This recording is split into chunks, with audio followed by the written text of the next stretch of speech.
This is Module 4 in the Educational Psychology course by Dr. Bev Knox. It is titled, Why Teachers Need to Understand Psychosocial Development and How Students Learn. First, social development refers to the long-term changes in relationships and interactions involving self, peers, and family. According to deled.institute, understanding psychosocial development isn't just an academic exercise.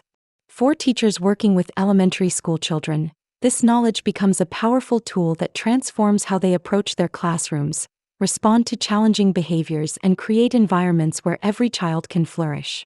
Psychosocial development refers to the continuous process through which children develop their emotional, social, and psychological capacities as they grow. It's not a separate track from physical or cognitive development, but rather deeply intertwined with both.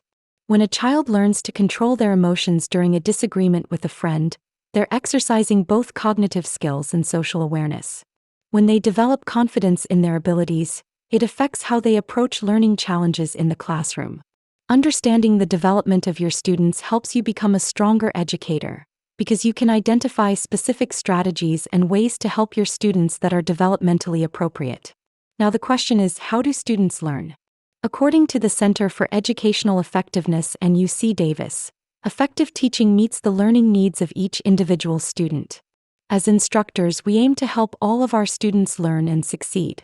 By basing our teaching on the following principles of how students learn, we are best equipped to support diverse populations, multiple teaching formats such as teaching online or in person, and varied class sizes.